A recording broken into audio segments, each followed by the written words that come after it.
2024년 예루살렘, 이스라엘 고고학 연구소. 한 학자가 세계 고대 도시 지도를 펼쳐놓고 있었습니다. 중동, 유럽, 아시아의 도시 이름들이 빼곡했어요. 바벨론, 니느웨, 예루살렘, 티레, 시돈. 손가락으로 하나씩 따라갔습니다. 이름들이 수천 년을 살아남았어. 중얼거렸습니다. 동쪽으로 시선을 옮겼어요. 페르시아, 중앙아시아, 중국을 지나 한반도에 닿았습니다. 한국 고대 지명 목록을 꺼냈어요. 서라벌, 가야, 마한, 아리수. 잠깐, 손이 멈췄습니다. 바벨론 옆에 서라벌을 놓고 비교했어요. 바벨, 서라벌, 소리 내어 읽었습니다. 니느웨와 다른 지명들도 나란히 놓았습니다. 음절 구조가. 심장이 뛰기 시작했어요. 책상에서 일어나 칠판으로 갔습니다. 양쪽에 두 개의 목록을 적기 시작했어요. 왼쪽에는 성경 도시들, 오른쪽에는 한국 고대 지명들이었습니다. 바벨론, 서라벌, 니느웨, 실라, 예루살렘, 한양, 가나안, 가야. 이건 우연일까? 중얼거렸습니다. 같은 이름은 아니었어요. 하지만 음절의 리듬이 비슷했습니다. 어근의 구조가 닮아 있었어요. 동류학자 레아 박사가 연구실로 들어왔습니다. 다니엘, 뭘 보고 있어요? 레아, 이것 좀 봐. 칠판을 가리켰습니다. 성경 도시 이름과 한국 고대 지명이야. 레아가 칠판을 자세히 봤어요. 비슷하긴 한데, 우연 아닐까요? 처음엔 나도 그렇게 생각했어. 다른 자료를 펼쳤습니다. 하지만 봐. 단순히 발음만 비슷한 게 아니야. 구조가 비슷해. 음절 패턴, 어근 형태. 레아가 고개를 갸우뚱했습니다. 그래도 증거가 부족한데요? 맞아. 이건 증거가 아니야. 잠시 멈췄습니다. 흔적이지. 아주 오래된 흔적. 창세기를 펼쳤어요. 11장이었습니다. 바벨탑 사건 이후 사람들은 흩어졌어. 동서남북으로 퍼져나갔지. 만약, 목소리를 낮췄습니다. 만약 일부가 끝까지 동쪽으로 갔다면? 그들의 기억 속 도시 이름을 가지고 갔다면? 레아가 침묵했어요. 다니엘이 계속 말했습니다. 제국은 무너져도 이름은 남아. 바벨론은 폐허가 됐지만 바벨이라는 이름은 살아있어. 니느웨도 예루살렘도 마찬가지야. 이름은 사라지지 않아. 형태를 바꿔 전해질 뿐이지. 세계 지도를 다시 폈습니다. 메소포타미아에서 동쪽으로 선을 그었어요. 페르시아, 중앙아시아, 중국을 거쳐 한반도까지 이어졌습니다. 만약 이들이 이 길을 따라 이동했다면 그들의 도시 이름도 함께 이동했을 거야. 변형되고 현지화되고 새로운 발음을 가지겠지. 하지만 울림은 남아있어. 레아가 자료를 다시 봤습니다. 증명할 수 있나요? 직접적으로는 어려워. 솔직히 답했습니다. 하지만 패턴은 있어. 반복되는 구조가. 노트를 펼쳤어요. 3년간 조사할 거야. 성경의 모든 주요 도시 이름을 분석하고 동방의 고대 지명과 비교할 거야. 의문론적으로, 의미론적으로, 구조적으로. 그리고 밝혀낼 거야. 목소리를 높였습니다. 바벨 이후 흩어진 사람들의 발자취를, 그들이 남긴 이름의 흔적을. 레아가 조용히 물었어요. 만약 당신이 옳다면? 다니엘이 창밖을 봤습니다. 예루살렘 구시가지가 보였어요. 그럼 성경의 흩어짐은 중동에서 끝나지 않은 거야. 동쪽 끝까지 이어진 거지. 그리고 그곳에서 잠시 멈췄습니다. 도시 이름이 다시 들린 거야. 과연 이것이 우연일까요? 성경 도시 이름과 한국 지명의 유사성은 무엇을 의미할까요? 바벨 이후 흩어진 사람들이 정말 동쪽 끝까지 갔을까요? 지금부터 3년간의 연구 결과를 공개합니다. 본격적인 이야기를 시작하기 전에 구독과 좋아요 한 번씩 부탁드립니다. 이 영상을 어디서 보고 계신지 댓글로 남겨주세요. 안녕하세요. 저는 다니엘 코엔입니다. 예루살렘 히브리대학교 고고학과 교수예요. 지난 25년간 고대 근동 도시들을 연구해왔습니다. 특히 도시 이름의 기원과 전파가 제 전문 분야였어요. 2021년 여름, 연구실에서 성경을 읽고 있었습니다. 창세기였어요. 10장 민족의 표였습니다. 그들에게서 여러 나라 백성으로 나뉘어 각기 언어와 종족과 나라대로 바닷가의 백성이 되었더라. 각기 언어와 종족과 중얼거렸습니다. 11장으로 넘어갔어요. 바벨탑 사건이었습니다. 온 땅의 언어가 하나요, 말이 하나였더라. 그들이 동방으로 옮기다가 신할 평지를 만나 거기 거류하며 동방으로 옮기다가 손가락으로 구절을 따라갔습니다. 구절을 읽었어요. 그러므로 그 이름을 바벨이라 하니 이는 여호와께서 거기서 온 땅의 언어를 혼잡하게 하셨음이니라. 여호와께서 거기서 그들을 온 지면에 흩으셨더라. 바벨. 혼잡. 중얼거렸습니다. 히브리어를 확인했어요. 바벨은 발랄에서 왔어. 혼잡하다는 뜻이지. 하지만 바빌론은 바브일루, 신의 문이라는 뜻이야. 이름이 변형된 거야. 노트에 적기 시작했습니다. 며칠 동안 성경의 주요 도시 이름들을 정리했어요. 먼저 바벨론이었습니다. 창세기 10장 10절이었어요. 그의 나라는 신할 땅의 바벨과 에렉과 아깝과 갈레에서 시작되었으며 바벨 계속 조사했습니다. 니느웨도 확인했어요. 창세기 10장 11절이었습니다. 그가 그 땅에서 아수르로 나아가 니느웨와 르호보딜과 갈라와 니느웨 손가락으로 구절을 따라갔습니다. 예루살렘도 찾아봤어요. 창세기 14장 18절이었습니다. 살렘 왕 멜기세덱이 떡과 포도주를 가지고 나왔으니 살렘 후에 예루살렘이 되지. 노트에 적었습니다. 일주일 동안 성경의 모든 주요 도시를 정리했습니다.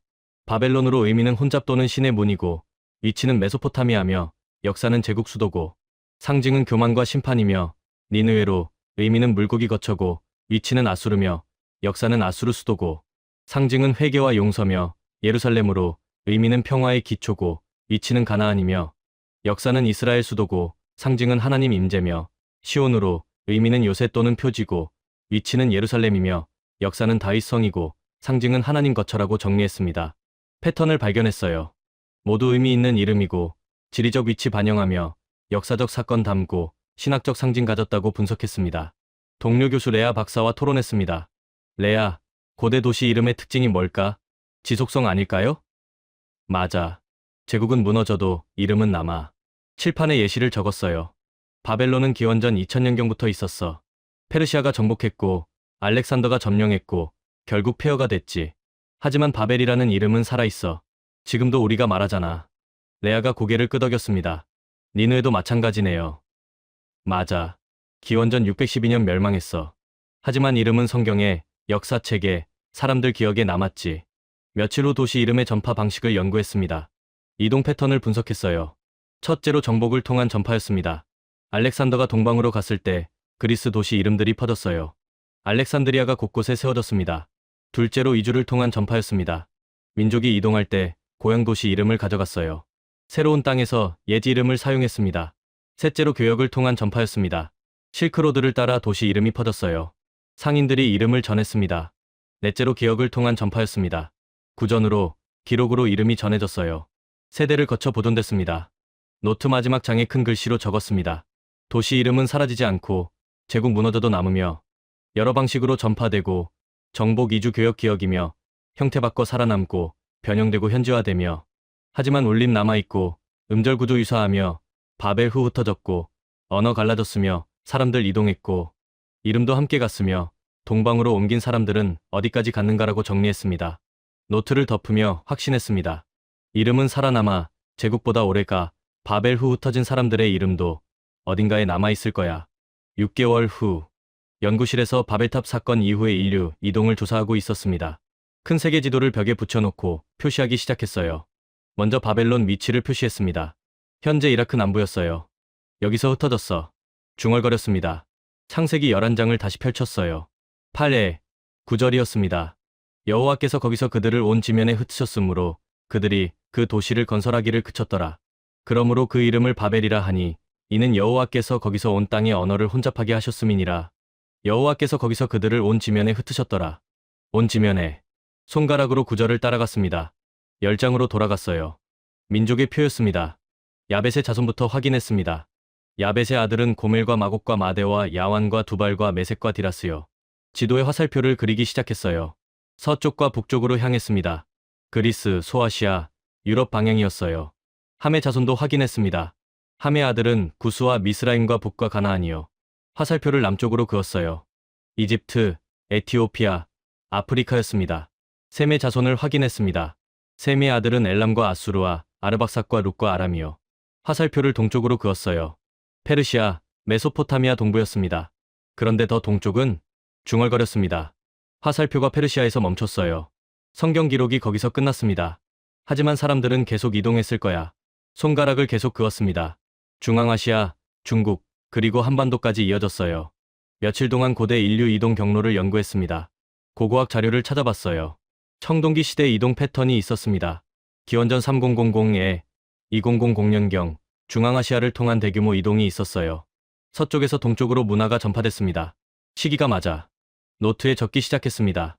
DNA 연구 자료도 확인했어요. 최근 유전학 연구 결과였습니다.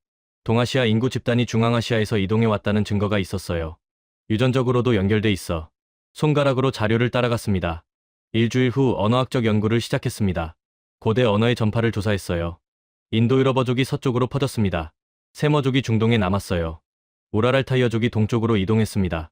언어도 흩어졌어. 중얼거렸습니다. 동료 교수 레아 박사와 토론했습니다. 레아, 바벨 이후 사람들이 얼마나 멀리 갔을까? 성경 기록으론 페르시아까지만 나와요. 하지만 그게 끝일까? 노트를 보여줬습니다. 봐, 고고학적으로 중앙아시아를 통한 이동이 있었어. DNA 연구도 서쪽에서 동쪽으로 이동을 보여줘. 언어도 퍼져나갔어. 레아가 지도를 봤습니다. 그럼 일부는 끝까지 갔을 수도 있겠네요. 맞아. 동쪽 끝까지. 손가락으로 한반도를 가리켰어요. 만약 그들이 여기까지 왔다면 뭘 가지고 왔을까요? 기억이야. 고향의 기억, 도시의 기억, 이름의 기억. 며칠 후 가설을 체계적으로 정리했습니다.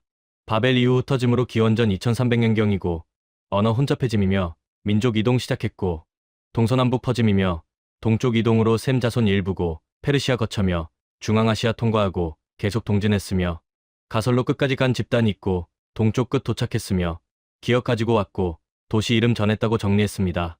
증거를 분석했어요.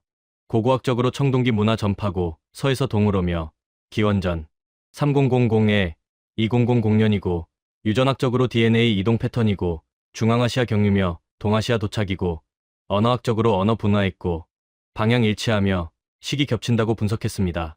하지만 한계도 있었어요. 직접 증거 없고 문헌 기록 부족하며 추론에 의존하고 가설 단계라고 인정했습니다. 그래도 패턴은 있어. 중얼거렸습니다. 며칠 후 이동 경로를 구체적으로 추적했습니다. 1단계로 바벨론 출발이고 기원전 2300년경이며 2단계로 페르시아 통과고 엘람 지역이며 3단계로 중앙아시아 거쳐고 실크로드 이전 경로며 4단계로 동아시아 도착이고 중국 거쳐며 5단계로 한반도 도달이고 최종 정착이라고 정리했습니다. 각 단계마다 시간이 걸렸어요. 한 세대, 두 세대가 아니었습니다. 수백 년, 1000년 이상 걸렸을 수도 있었어요. 하지만 기억은 전해져. 확신했습니다. 구전으로, 이야기로, 이름으로. 노트 마지막 장에 큰 글씨로 적었습니다. 바벨 이후 흩어졌고 온 지면으로 퍼졌으며 동쪽으로 간 집단이 있고 페르시아 넘어 계속 갔으며 중앙아시아 거쳐고 동아시아 도착했으며 한반도까지 갔을 가능성이 있고 기억 가지고 갔으며 도시 이름도 함께며 형태 바뀌었지만이고 울림은 남았고 이제 확인해야 하며 동방 지명 조사하고 성경 도시와 비교해야 한다고 정리했습니다. 노트를 덮으며 확신했습니다. 흩어짐은 끝이 아니었어. 계속 이어졌어. 동쪽 끝까지. 이제 증거를 찾아야겠어. 1년 후 한국을 방문했습니다. 고대 지명을 직접 조사하러 온 거였어요. 인천공항에 도착했습니다. 서울대학교 국어학과 김민수 교수가 마중 나와 있었어요. 코엔 교수님, 반갑습니다. 한국 고대 지명에 관심이 있으시다고요? 네, 특히 음운 구조를 연구하고 싶습니다. 흥미롭네요. 어떤 가설을 가지고 계신가요? 직접 조사하면서 말씀드리겠습니다. 다음날 국립중앙도서관을 방문했습니다. 고문원실로 갔어요. 삼국사기를 펼쳤습니다. 지리지 부분이었어요. 신라의 서울을 서라벌이라 하였다. 서라벌. 중얼거렸습니다. 소리 내어 읽었어요. 서라벌. 바벨. 손이 떨렸습니다. 계속 읽었어요. 금관가야, 대가야, 소가야, 가야. 노트에 적기 시작했습니다.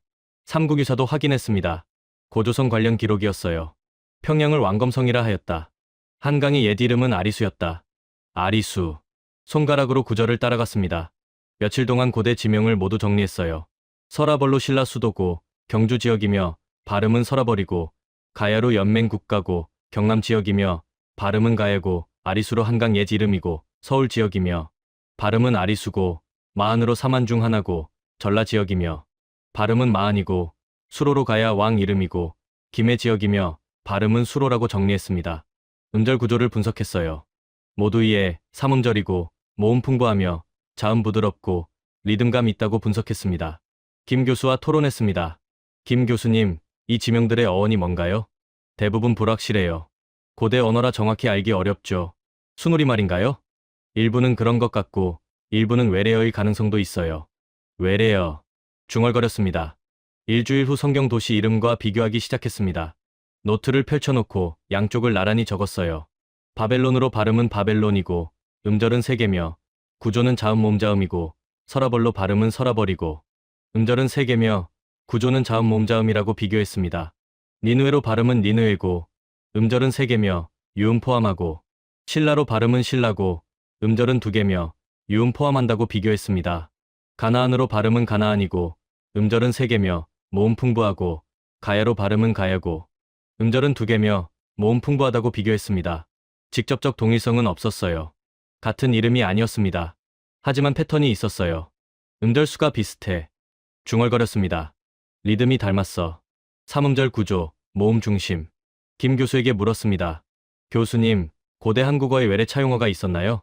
물론이죠. 중국어에서 많이 들어왔어요. 중국 외에는요?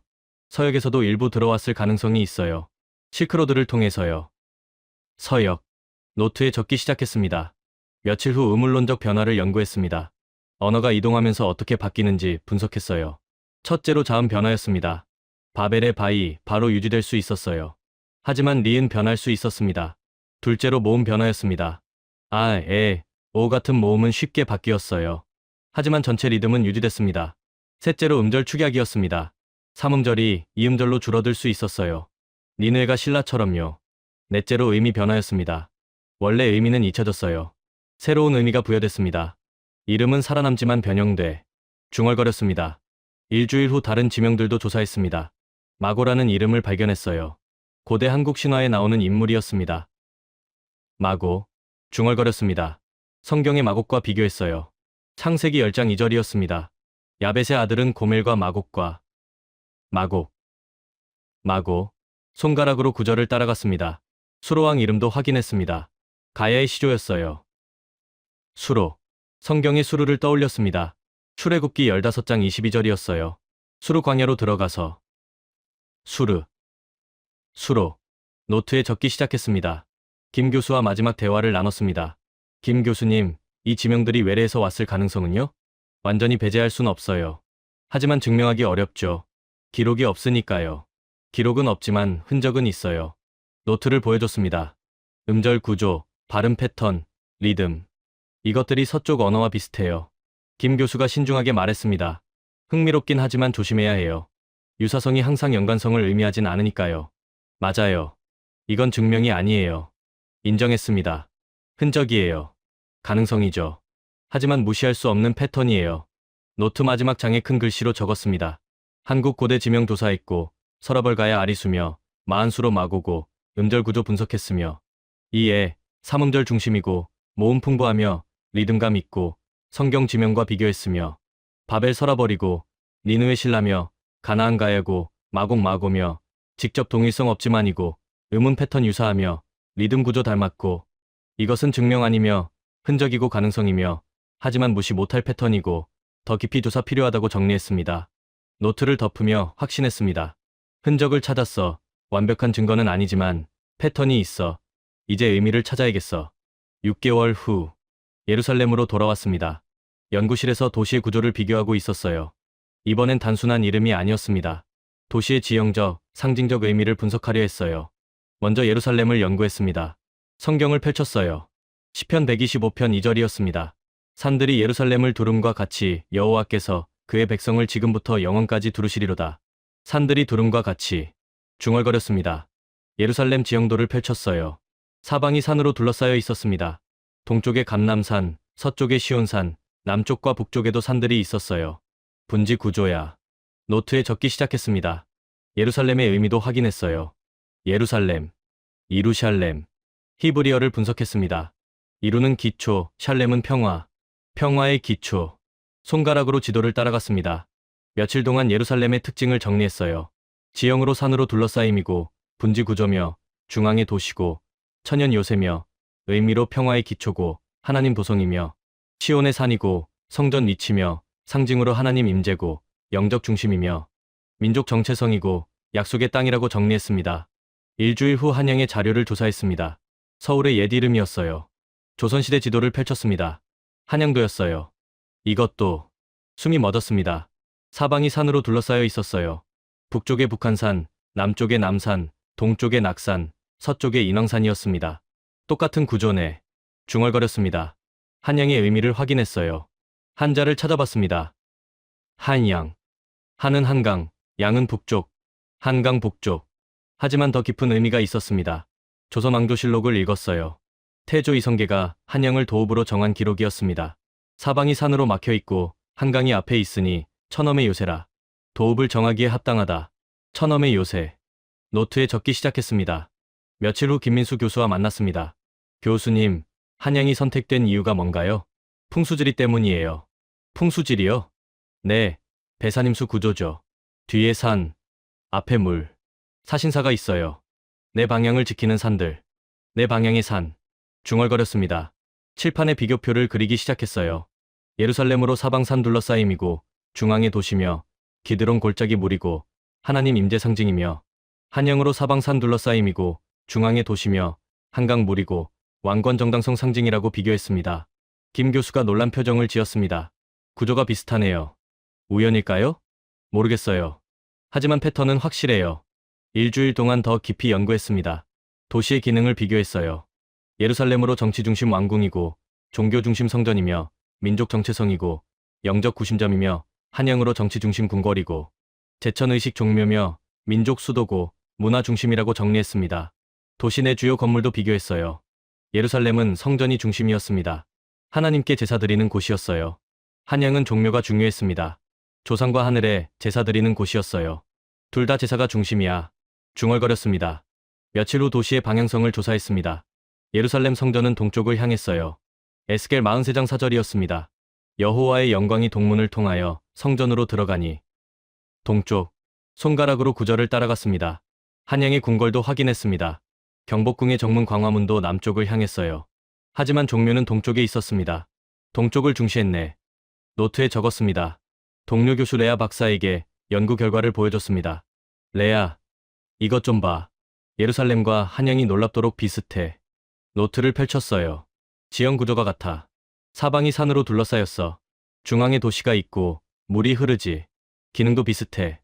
정치와 종교의 중심. 레아가 자료를 보며 고개를 끄덕였습니다. 흥미롭네요. 하지만 이게 의도적일까요? 모르겠어. 솔직히 답했습니다. 하지만 도시는 기억의 설계도야. 사람들은 기억 속 이상적인 도시를 재현하려 해. 만약 바벨 이후 이동한 사람들이 예루살렘을 기억했다면 그 구조를 재현하려 했을 거야. 며칠 후 다른 관점에서 접근했습니다. 도시 이름의 의미를 다시 분석했어요. 예루살렘은 평화의 기초였습니다. 한양은 한강 북쪽이었어요. 의미는 다르네. 중얼거렸습니다. 하지만 서울에 다른 이름도 있었습니다. 삼국사기를 확인했어요. 백제는 이곳을 위례성이라 하였다. 위례성. 고구려는 한성이라 하였다. 한성. 여러 이름이 있었어요. 이름은 바뀌었지만 구조는 남았어. 노트에 적었습니다. 노트 마지막 장에 큰 글씨로 적었습니다. 예루살렘은 평화의 기초고 산으로 둘러싸임이며 중앙의 도시고 하나님 임재 상징이며 한양도 산으로 둘러싸임이고 중앙의 도시며 왕건과 제천 중심이고 지형 구조 동일하며 사방산 둘러싸고 분지 형태며 물 흐르고 기능도 유사하며 정치 종교 중심이고 민족 정체성이며 도시는 기억 설계도고 이상적 구조 재현하며 예루살렘 기억했다면이고 한양에서 재현했을 가능성이 있으며 이름 다르지만이고 구조는 같다고 정리했습니다. 노트를 덮으며 확신했습니다. 구조가 말해줘. 이름보다 더 확실하게. 도시는 기억을 품어. 이제 더 많은 예를 찾아야겠어. 6개월 후 연구실에서 도시의 종교적 의미를 연구하고 있었습니다. 이번엔 신학적 차원이었어요. 성경을 펼쳤습니다. 시편 2편 6절이었어요. 내가 나의 왕을 내 거룩한 산 시온에 세웠다 하시리로다. 시온. 중얼거렸습니다. 히브리어를 확인했어요. 치온. 요새 또는 표지를 뜻해. 손가락으로 구절을 따라갔습니다. 시편 48편도 읽었습니다. 1에 2절이었어요. 여호와는 위대하시니 우리 하나님의 성, 그의 거룩한 산에서 크게 찬양받으시리로다.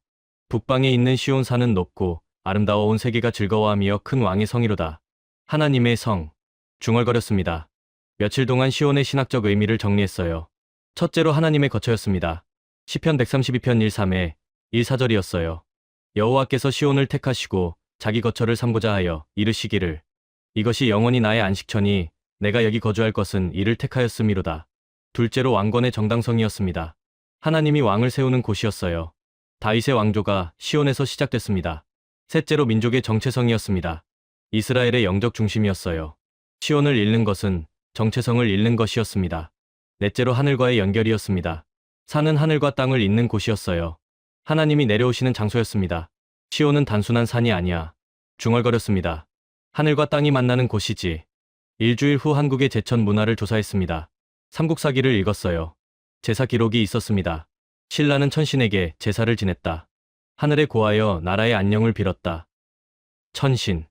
노트에 적기 시작했습니다. 고려사도 확인했습니다. 8관의 기록이었어요. 하늘과 오악, 명산, 대천의 제사를 지낸다. 하늘이 첫 번째야. 손가락으로 구절을 따라갔습니다. 조선왕조실록도 읽었습니다. 원구단 제사 기록이었어요. 고종이 원구단을 세우고 하늘에 제사를 지냈다. 이는 천자의 예인이 대한제국을 선포하는 뜻이다. 하늘의 제사. 중얼거렸습니다. 며칠 후 김민수 교수와 만났습니다. 교수님, 한국의 제천 문화는 언제부터 시작됐나요? 고조선 때부터예요. 단군이 하늘에 제사를 지냈다고 전해져요. 어떤 의미였나요? 하늘이 최고 권위였어요. 왕권도 하늘에서 나온다고 믿었죠. 왕권이 하늘에서. 노트에 적었습니다. 성경이 시온과 같네요. 김 교수가 놀란 표정을 지었습니다. 어떻게요? 시온도 하나님이 왕을 세우는 곳이에요. 왕권의 정당성이 하늘에서 나오죠. 칠판에 비교표를 그렸어요. 시온으로 하나님 거처고 왕권 정당성이며 민족 정체성이고 하늘 땅 연결이며 한국 제천으로 하늘 섬김이고 왕권 하늘에 서며 민족 정체성이고 하늘 땅 연결이라고 비교했습니다. 일주일 동안 더 깊이 연구했습니다. 제천 장소를 조사했어요. 강화도 만이산 참성단이었습니다. 산 정상에 제단이 있었어요. 산 꼭대기에서 하늘의 제사를 중얼거렸습니다. 시온도 산이었습니다. 예루살렘의 언덕 위에 있었어요. 둘 다 산에서 하늘과 연결하려 했어. 노트에 적었습니다. 며칠 후 제천 의식의 의미를 분석했습니다. 첫째로 왕권 확립이었어요. 왕이 하늘에 제사 지내면 정통성을 얻었습니다. 둘째로 국가 안녕이었습니다. 하늘에 빌어 나라를 지켰어요. 셋째로 풍년 기원이었습니다. 하늘에서 비를 내려주길 바랐습니다. 넷째로 민족 정체성이었습니다. 하늘을 섬기는 민족임을 확인했어요. 기능이 같아. 중얼거렸습니다. 시온에서 드리는 제사와 성경을 다시 펼쳤습니다. 열왕기상 8장이었어요. 솔로몬이 성전을 봉헌하며 기도하는 장면이었습니다. 이에 2~3절을 읽었어요. 솔로몬이 여호와의 제단 앞에서 이스라엘의 온 회중을 마주하고 서서 하늘을 향하여 손을 펴고 이르되 이스라엘의 하나님 여호와여 위로 하늘에나 아래로 땅에나 주와 같은 신이 없나이다. 하늘을 향하여 손가락으로 구절을 따라갔습니다. 동료 교수 레아 박사와 토론했습니다. 레아, 시온과 한국의 제천이 같은 구조야. 노트를 보여줬습니다. 둘 다 산에서 하늘과 연결하려 해. 왕권을 하늘에서 받고 민족 정체성을 하늘에 두지. 레아가 고개를 끄덕였습니다. 방향이 같네요. 위를 향한다. 맞아. 장소는 달라도 방향은 같아. 시온은 예루살렘, 제천은 한국. 하지만 둘 다 하늘을 향해. 며칠 후 이 구조의 신학적 의미를 정리했습니다. 하늘 숭배로 최고 권위 인정이고 초월적 존재며 땅 넘어서고 인간 한계 인식하며 왕권 정당성으로 하늘에서 받음이고 인간 권력 아니며 신성 부여받고 책임 동반하며 민족 정체성으로 하늘 섬기는 백성이고 선택받은 의식이며 거룩함 추구하고 경외함 유지라고 분석했습니다. 노트 마지막 장에 큰 글씨로 적었습니다. 시온은 하나님 거처고 하늘 땅 연결이며 왕권 정당성 장소고 민족 정체성이며 한국 제천도 하늘 섬김이고 하늘 땅 연결하며 왕권 하늘에서 받고 민족 정체성이며 둘 다 산에서 하늘 향하고 위로 방향 같으며 장소 달라도 구조 동일하고 이것은 우연 아니며 같은 기억 패턴이고 시온 기억했다면이며 제천으로 재현했을 가능성이 있고 하늘 향한 민족이라고 정리했습니다.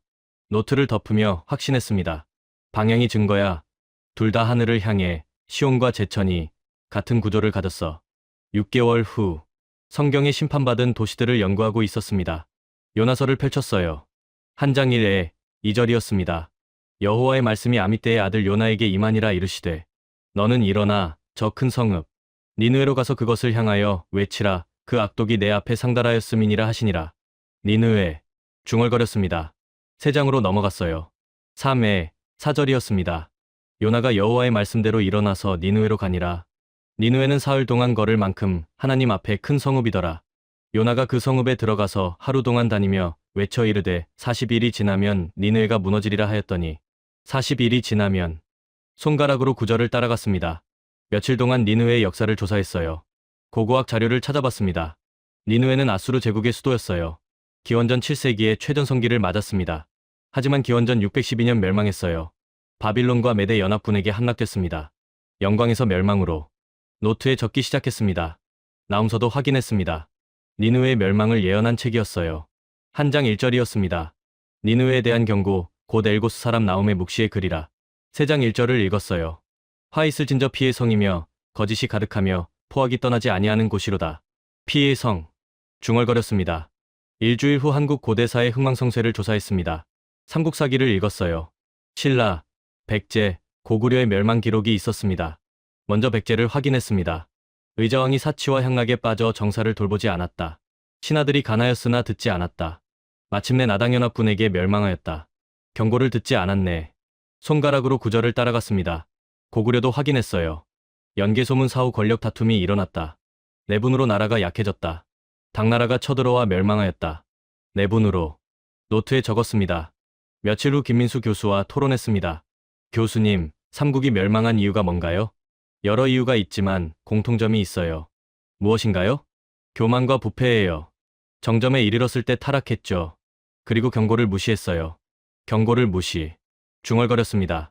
칠판에 비교표를 그리기 시작했어요. 니느웨로 최전성기 7세기고 악독이 심함이며 요나 경고했고 일시 회개했으며 다시 타락하고 결국 멸망했으며 백제로 최전성기 6세기고 사치와 향락이며 신하들 간했고 왕이 무시했으며 내부 부패하고 결국 멸망했다고 비교했습니다. 패턴이 보였어요. 둘 다 전성기에 교만했고 경고받았으며 무시했고 멸망했다고 분석했습니다. 일주일 동안 더 깊이 연구했습니다. 도시 멸망의 신학적 의미를 분석했어요. 첫째로 심판의 원리였습니다. 죄에는 대가가 따랐어요. 니느웨의 악독, 백제의 부패가 멸망을 불렀습니다. 둘째로 회개의 기회였습니다. 니느웨는 요나의 경고를 듣고 일시 회개했어요. 백제도 충신들의 간언이 있었습니다. 하지만 지속되지 않았어요. 셋째로 선택의 자유였습니다. 하나님은 또는 하늘은 기회를 줬어요. 하지만 선택은 인간의 몫이었습니다. 넷째로 역사의 교훈이었습니다. 멸망은 경고였어요. 후대를 위한 교훈이었습니다. 도시는 죄와 회복의 무대야.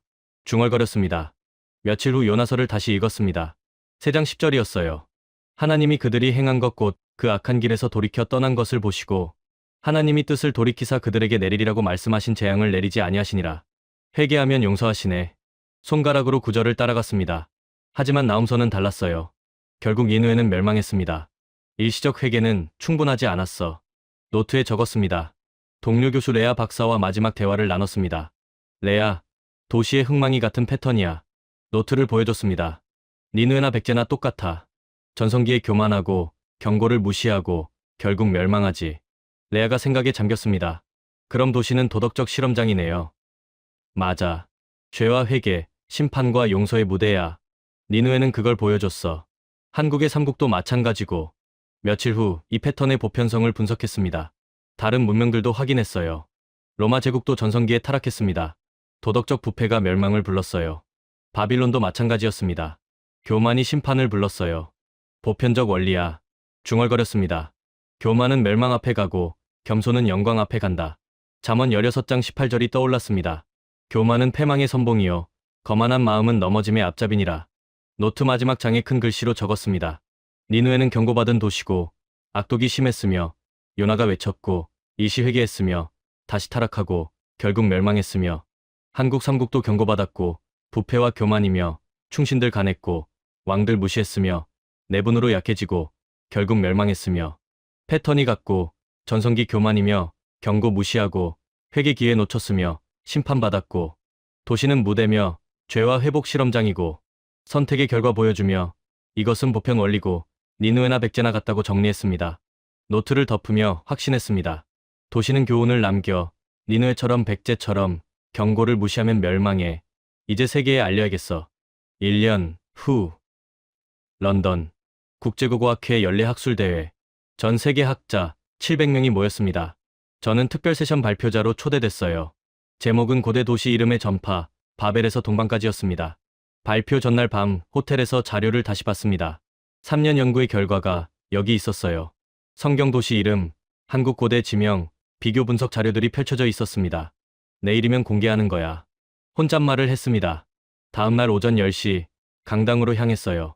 사람들이 가득했습니다. 고고학자들, 언어학자들, 역사학자들이 모두 저를 봤습니다. 무대에 올라 마이크 앞에 섰어요. 심호흡을 하고 시작했습니다. 여러분, 다니엘 코엔입니다. 오늘 3년 연구의 결론을 발표하겠습니다. 슬라이드를 띄웠습니다. 세계 지도가 나타났어요. 바벨론에서 동쪽으로 선이 그어져 한반도까지 이어졌습니다. 저는 3년간 도시 이름의 전파를 연구했습니다. 특히 바벨 이후 동방으로 이동한 사람들의 흔적을요. 술렁거림이 일었어요. 창세기 11장을 띄웠습니다. 성경은 바벨에서 사람들이 흩어졌다고 기록합니다. 온 지면으로, 동서남북으로. 그런데 저는 질문했습니다. 잠시 멈췄어요. 동쪽으로 간 사람들은 얼마나 멀리 갔을까? 청중이 조용해졌습니다. 다음 슬라이드로 넘어갔어요. 비교표가 나타났습니다. 그리고 발견했습니다. 성경의 도시 이름과 한국 고대 지명 사이에 흥미로운 유사성을. 바벨론과 서라벌이 나란히 나타났어요. 바벨론, 서라벌. 천천히 발음했습니다. 발음해보세요. 바벨론, 서라벌. 음절 구조가 비슷합니다. 한 독일 학자가 손을 들었습니다. 코엔 교수님, 그건 우연일 뿐입니다. 처음엔 저도 그렇게 생각했습니다. 다음 슬라이드를 띄웠어요. 더 많은 비교가 나타났습니다. 니느웨와 실라, 가나안과 가야, 마곡과 마고. 하나만이라면 우연이겠죠. 하지만 패턴이 반복됩니다. 음운 분석표를 띄웠습니다. 음절수, 모음 구조, 자음 배치. 유사성이 구도적입니다. 다른 영국 학자가 물었습니다. 하지만 의미는 다르지 않습니까? 맞습니다. 의미는 바뀌었습니다. 인정했어요. 언어가 이동하면 의미는 변합니다. 하지만 소리는 남습니다. 음절의 울림이. 새 슬라이드를 띄웠습니다. 예루살렘과 한양의 비교였어요. 이름만이 아닙니다. 구조도 비슷합니다. 지형도가 나란히 나타났습니다. 예루살렘은 사방이 산으로 둘러싸였습니다. 한양도 똑같습니다. 북한산, 남산, 낙산, 인왕산. 분지 구조가 동일합니다. 폭발적인 술렁거림이 일어났습니다. 터무니없다. 증거가 부족하다. 손을 들어 진정시켰습니다. 조심스럽게 말씀드리겠습니다. 목소리를 낮췄어요. 저는 한국이 성경의 땅이라고 주장하지 않습니다. 침묵이 흘렀습니다. 서라벌이 바벨론이라는 것도 아닙니다. 그럼 무엇을 주장하는 겁니까? 이스라엘 학자가 물었습니다. 흔적입니다. 천천히 말했어요. 바벨 이후 흩어진 사람들 중 일부가 동쪽 끝까지 갔을지도 모릅니다.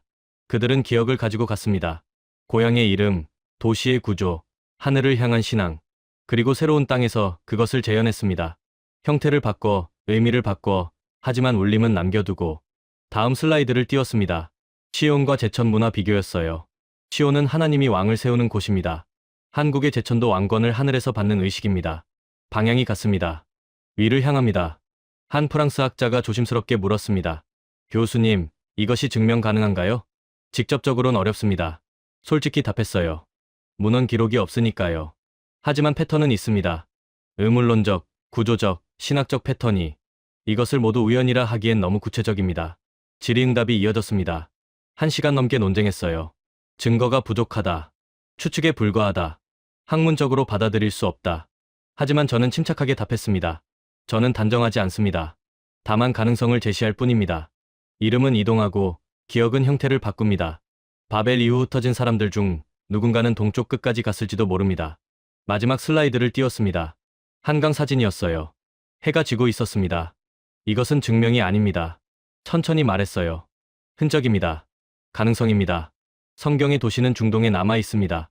그러나 그 구조와 울림은 잠시 멈췄습니다. 동방에서도 다시 들립니다. 학회가 끝나고 많은 학자들이 다가왔습니다. 코엔 교수, 논란이 있겠지만 흥미로운 연구입니다. 감사합니다. 하지만 조심하세요. 비판이 많을 겁니다. 진실을 말하는 것뿐입니다. 그날 밤 호텔에서 논문 최종본을 완성했습니다. 3년 연구의 결론을 적었어요. 바벨 이후 흩어짐으로 온 지면으로 퍼졌고 동쪽으로도 갔으며 끝까지 이동했고 도시 이름 전파로 바벨론 서라버리고 니느웨 신라며 가나안 가야고 음은 유사하며 도시 구조로 예루살렘 한양이고 산으로 둘러싸임이며 분지 형태고 제천 문화로 시온 제천이고 하늘 향함이며 왕권 정당성이고 결론으로 이것은 증명 아니고 흔적이며 가능성이고 이름은 이동하며 기억은 형태 바꾸고 흩어짐은 확장이며 동방에서 울림 다시 들린다고 정리했습니다. 노트를 덮고 창밖을 봤습니다. 런던 야경이 아름다웠어요. 감사합니다. 하나님. 3년 여정을 인도해 주셔서 중얼거렸습니다. 6개월 후 다시 한국을 방문했습니다. 이번이 마지막 방문이 될 것 같았어요. 모든 연구를 마무리하러 온 거였습니다. 11월 초였어요. 김민수 교수가 함께였습니다. 교수님, 마지막으로 어디를 가고 싶으세요? 한강을 보고 싶어요. 아리수의 흐름을. 다음날 저녁 한강공원으로 향했습니다. 여의도 한강공원이었어요. 벤치에 앉아 강을 바라봤습니다. 해가 서쪽으로 지고 있었어요. 붉은 노을이 강물에 반사됐습니다. 아리수. 중얼거렸습니다. 한강의 옛 이름이었어요. 이 이름도 어디선가 왔을 거야. 김 교수가 조용히 말했습니다. 정확한 어원은 모르지만 고대부터 불렸어요. 수천 년을 흘렀죠. 이름과 함께 강물을 바라봤습니다. 끊임없이 흐르고 있었어요. 강처럼. 중얼거렸습니다. 이름도 흐르는 거야. 세대를 넘어, 대륙을 넘어. 며칠 후 경주를 방문했습니다. 서라벌의 옛터였어요. 첨성대 앞에 섰습니다. 신라시대 천문대였어요. 하늘을 관측했던 곳. 손으로 탑을 따라갔습니다. 하늘을 향한 민족이었어. 김 교수가 설명했습니다. 신라는 천문을 중시했어요. 하늘의 뜻을 알려고 했죠. 성경의 이스라엘처럼. 어떻게요? 이스라엘도 하늘의 뜻을 구했어요. 하나님의 인도를. 방향이 같네요. 맞아요. 위를 향한다는 점에서. 저녁에 호텔로 돌아와 마지막 정리를 했습니다. 연구 노트 마지막 페이지를 펼쳤어요. 큰 글씨로 최종 문장을 적기 시작했습니다. 3년 연구 끝에 나는 깨달았다. 이름은 사라지지 않는다. 제국은 무너지고, 왕조는 바뀌고, 도시는 폐허가 되지만, 이름은 살아남는다. 펜을 잠시 멈췄습니다. 창밖을 봤어요. 경주 야경이 고요했습니다. 천년 고도의 밤이었어요. 다시 펜을 들었습니다. 바벨론은 바벨이라는 이름으로 남았고, 니느웨는 성경 속에서 살아있으며, 예루살렘은 여전히 그 자리에 서 있다. 그리고 동방의 끝에서 서라벌이 불렸고, 가해가 세워졌으며, 한양이 수도가 됐다. 계속 적었어요. 이것은 증명이 아니다. 직접적인 문헌 증거도 없다. DNA로 확인할 수도 없다.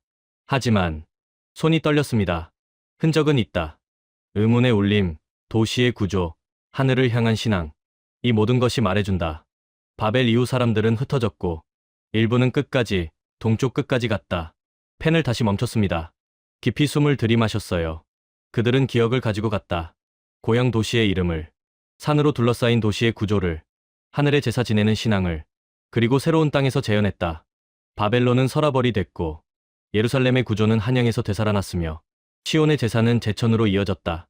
마지막 문장을 적기 시작했어요. 성경의 도시는 중동에 남아있다. 그 유적을 오늘도 발굴하고 있다. 바벨론의 성벽, 니느웨의 궁전, 예루살렘의 성전. 이것들은 역사다. 고고학이다. 증명 가능한 사실이다. 하지만 그 구조와 울림은 동방에서도 다시 들린다. 서라벌의 이름에서, 한양의 지형에서, 제천의 의식에서. 완전히 같지는 않다. 형태는 바뀌었고 의미는 변했으며 문화는 달라졌다. 하지만 울림은 남았다. 바벨 이후 흩어짐은 끝이 아니었다. 단절이 아니라 확장이었다. 저주가 아니라 전파였다. 하나님의 이름이, 도시의 기억이, 하늘을 향한 신앙이 온 지면으로 퍼져나갔다. 서쪽으로, 남쪽으로, 그리고 동쪽으로. 동쪽 끝, 한반도까지. 펜을 내려놓았습니다. 노트를 덮고 일어섰어요. 창가로 걸어가 경주를 내려다봤습니다. 감사합니다. 하늘을 보며 말했습니다. 3년 여정을 마치게 해주셔서, 흩어짐의 의미를 보여주셔서. 카메라는 천천히 한강을 비춥니다. 끊임없이 흐르는 강물, 아리수라 불렸던 고대의 이름, 수천 년을 이어온 흐름이 보여요. 화면이 서라벌터로 전환됩니다. 첨성대가 하늘을 향해 서 있고, 천년 전 하늘을 관측하던 곳, 위를 향한 민족의 흔적이 이어집니다. 한양의 사대문이 나타납니다. 산으로 둘러싸인 도시, 예루살렘처럼 분지를 이룬 구조, 하늘에 제사 지내던 원구단의 흔적이 펼쳐집니다. 다시 바벨론 유적으로 전환됩니다. 무너진 성벽, 폐허가 된 제국, 하지만 살아남은 이름 바벨이 보입니다. 예루살렘 성벽이 나타납니다. 여전히 서 있는 도시, 변함없이 하늘을 향한 곳, 시온의 산이 이어집니다. 화면에 자막이 천천히 나타납니다. 바벨 이후 사람들은 온 지면으로 흩어졌습니다. 그들은 기억을 가지고 갔습니다. 도시의 이름, 구조, 그리고 하늘을 향한 신앙을. 동방의 끝에서 그 울림이 다시 들렸습니다. 완전히 같지는 않지만 닮아 있었습니다. 성경의 도시는 중동에 남아있고 그 기억은 동방에서도 살아 숨쉽니다. 흩어짐은 끝이 아니라 확장이었습니다. 오늘 이 영상이 여러분께 깊은 울림을 전했기를 바랍니다. 3년간 도시 이름의 전파를 연구했던 한 학자가 동방에서 발견한 진실은 바벨 이후 흩어짐이 동쪽 끝까지 이어졌다는 것입니다. 성경의 도시들은 바벨론, 니느웨, 예루살렘이고 의미 있는 이름 가졌으며 제국 무너져도 이름 남았고 바벨 후 흩어졌으며 동서남북 퍼졌고 동쪽으로도 갔습니다. 한국 지명 발견했고 서라벌 가야 아리수며 마한수로 마고고 음절 구조 분석했으며 바벨 서라벌 비슷하고 니느웨 신라 닮았으며 음운 패턴 유사했고 직접 동일성 없지만 울림 남았습니다. 도시 구조도 닮았고 예루살렘 한영이며 산으로 둘러싸임이고 분지 형태며 시온과 제천이고 하늘 향한 신앙이며 왕권 정당성이고 방향 같았습니다. 니느웨와 백제로 전성기 교만했고 경고 무시했으며 부패로 멸망했고 패턴 동일하며 도시는 무대고 죄와 회복 실험장이었습니다. 코엔 교수는 국제학회에서 이것은 증명 아니라 선언했고 흔적이며 가능성이고 이름은 이동하며 기억은 형태 바꾸고 바벨 후 사람들 동쪽 끝까지 갔으며 도시구조와 울림 동방에서 다시 들리고 흩어짐은 확장이었다 확신했습니다. 이 영상이 전하는 메시지에 공감하셨다면 소중한 응원과 함께 여러분의 생각을 댓글로 남겨주세요. 구독과 좋아요는 다음 영상 제작에 큰 도움이 됩니다. 감동지의 채널의 멤버십 가입을 통해 영상 제작에 도움을 주시면 감사하겠습니다.